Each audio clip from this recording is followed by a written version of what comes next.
É surreal a Lagoa Misteriosa. O Mato Grosso do Sul, ele é o meio de se mostrar a necessidade de conservar. É uma energia que você não tem em outro lugar, né? Que só através da natureza a gente sente. São 72 metros de descida até o nível do lago. Eu me senti num filme, que lugar mágico que é aquilo ali.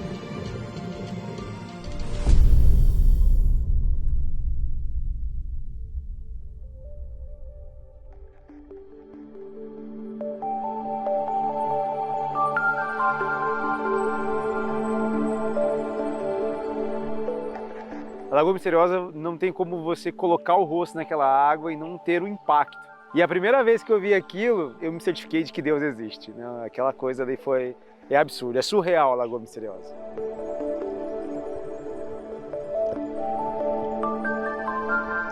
Primeira vez que eu vou mergulhar, eu sempre quis mergulhar numa lagoa com água cristalina, então essa que foi meu objetivo de vida bonito. É uma sensação muito doida de você olhar para baixo e não tem fim. Então você está nadando, parece que está voando. Que lugar mágico que é aquilo ali.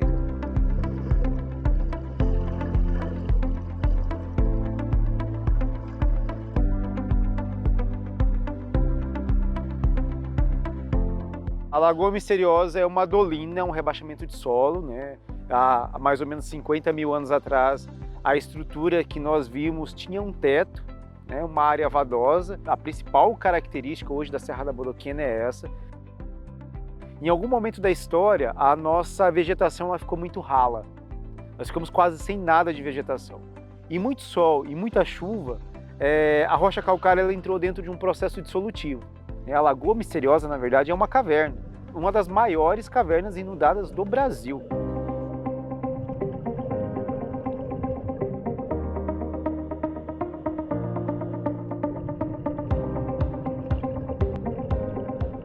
E é um lugar que me deixa sempre encantado, assim. É um lugar que eu gosto também de botar a câmera de lado, ficar um tempo ali olhando para baixo, contemplando. E dessa vez eu já tinha mais técnica também de apneia, então comecei a descer sem cilindro para ver até onde conseguia, e foi ótimo. Foi uma experiência única que eu quero repetir e assim pretendo, inclusive, fazer curso de mergulho, porque daqui para frente eu acho que virou um vício já. Fui muito bem orientada em relação ao equipamento, fiquei muito tranquila, muito segura, porque os instrutores dão uma atenção muito grande e ficam o tempo todo ao nosso lado. Realmente ele literalmente pega na nossa mão, né? Me explicou como mergulhar, me deixou primeiro acalmar ali, ter o primeiro contato com a água. A gente às vezes se assusta com os peixinhos ali, que começam a encostar, né, no nosso corpo, mas foi bem tranquilo. E depois eu fui me soltando e quando mergulhei mesmo foi incrível. A gente consegue propor uma experiência inesquecível, segura e promover a educação ambiental que hoje é colocada como prioridade dentro da aplicação do ecoturismo na região. Todo momento que a gente está aqui, a gente é sempre reforçado regras, dicas de como você vivenciar ali no meio da natureza, né? A todo momento os guias passam muito isso pra gente, assim, você vai fazer uma flutuação no rio, aí você não pode estar usando protetor solar, repelente, maquiagem, porque isso deixa resíduo na água, isso vai agregando, né, vai formando o homem que a gente é, né, assim, a nossa consciência. Até as trilhas mesmo, você não encontra nada de lixo ou de alteração estrutural, por exemplo, de pontes, não. É tudo muito bem conservado. Desde que a Lagoa Misteriosa foi adquirida pelo Grupo Rio da Prata, o intuito foi transformar a área numa unidade de conservação e hoje nós temos um corredor ecológico, né, entre a reserva da Lagoa Misteriosa com a reserva do Recanto Ecológico Rio da Prata. Então virou uma grande unidade de conservação. Temos parceria com o Projeto Arara Azul e com o IASB. Nós temos uma média de produção de mudas, de 30 mil mudas para serem doadas todos os anos. E é muito importante falar, né, essa questão da preocupação da conservação e a preservação ambiental, principalmente aqui no Mato Grosso do Sul, porque nós somos um dos principais exportadores de carne do país. E a nossa ideia dentro dessa proposta da aplicação e o comprometimento com o ecoturismo sempre foi buscar boas relações. Então a gente entende que no Mato Grosso do Sul ele é o meio de se mostrar a necessidade de conservar. E a gente conserva aquilo que a gente conhece, né? Aquilo que a gente vivencia. E o turismo é a atividade que proporciona vivenciar as experiências necessárias para que as pessoas possam se engajar e conservar o meio ambiente. E o meio ambiente está incluído a comunidade, né? Não é o meio ambiente natural, é tudo que está envolvido nele.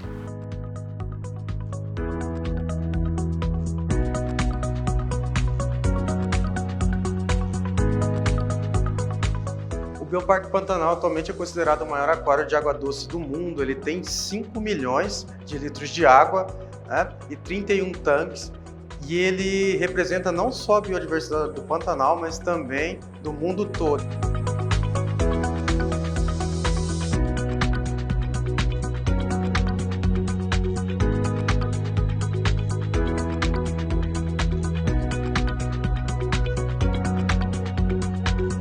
Nós temos os pilares aqui. A educação ambiental, inclusive nós temos dias dedicados às escolas, que vêm aqui por todo esse passeio, fazem, é claro, esse passeio aqui nos tanques, conhecem os peixes, mas temos atividades pedagógicas pelo pessoal do Núcleo de Educação Ambiental, onde ali eles fazem várias atividades, inclusive atividades lúdicas, para que eles tenham essa sementinha plantada e que eles possam levar, né, isso para casa e ser distribuído por toda a sociedade. A gente precisa também continuar sendo o Estado responsável, principalmente pelo legado que a gente deixa e pela forma que a gente contribui com o desenvolvimento aqui do nosso município e do nosso Estado.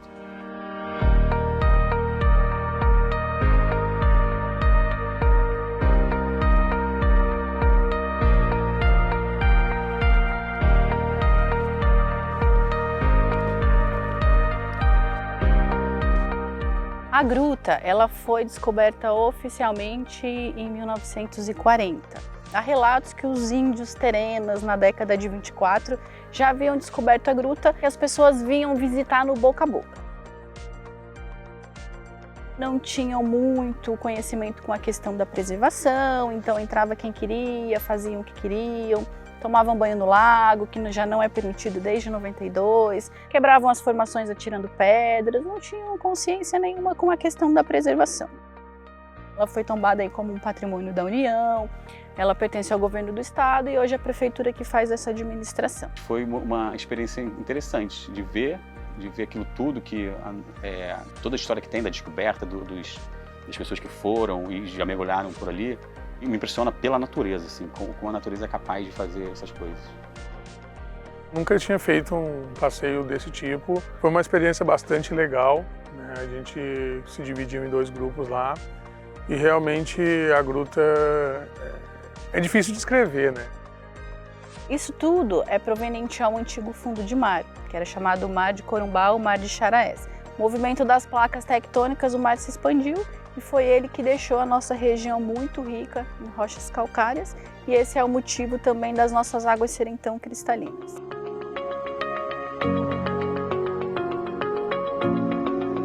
Fizeram um mapeamento da caverna, pesquisas científicas, descobriram os fósseis dos animais pré-históricos que estão dentro do lago, que é a ossada da preguiça gigante e do tigre dente de sabre. De 10 a 12 milhões de anos atrás, a preguiça gigante está comparada aí com o tamanho de um elefante, para vocês terem ideia. Então, assim, é uma coisa bem curiosa e bem interessante. Também é a parte que envolve um pouco de mistério, como que foram parar dentro do lago. Tentaram mapear a profundidade, nessa expedição eles foram até 87 metros de profundidade, porém não encontraram o fundo dele. Um ambiente que impressiona bastante pelo seu formato, pelas suas características. Para quem não conhece, realmente vale a pena conhecer. Pretendo fazer novos passeios desse tipo, porque realmente para mim foi bastante enriquecedor. Agora você vai explorar mais cavernas e grutas. Com certeza, com certeza.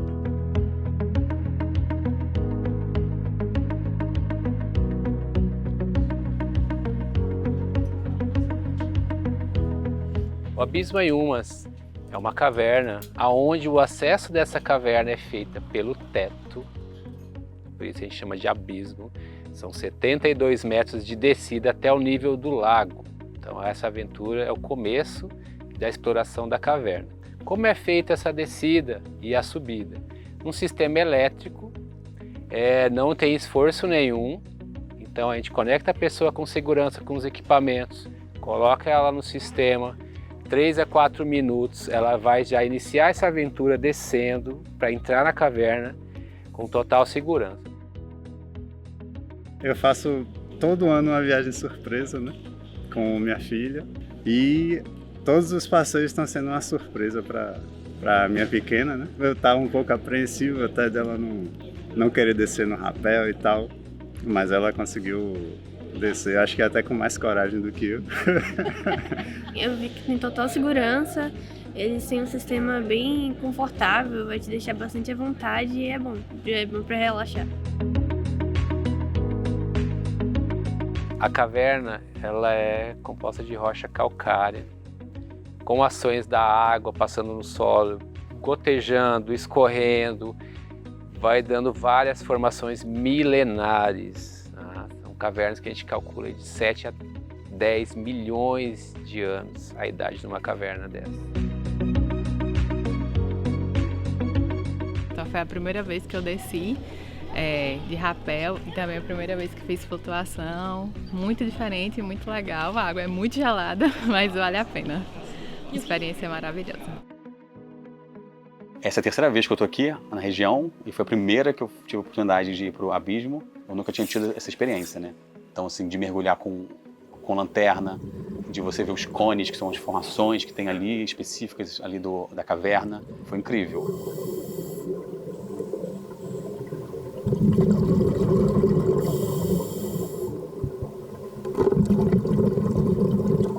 Os cones, eles crescem dentro d'água e a gente tem aqui no abismo, até onde a gente tem conhecimento, o maior cone do planeta, com 19,5 metros de altura. Parecia que era um sonho, que era um lusco-fusco, era uma luzinha baixinha. E aí, assim, eu me sentia num filme e eu gosto muito de tentar eternizar os momentos que eu tô. E aí eu fiquei, uma hora que eu tava ali nadando, aí eu ficava prestando atenção no visual que eu tinha, a temperatura da água, no que eu tava sentindo assim no corpo, o meu ouvido. Você tá mergulhando, você tá voando, então eu tô assim, nadando entre os cones, tô na água, isso me conecta, e aí eu saio muito mais energizado, né, dá um reset.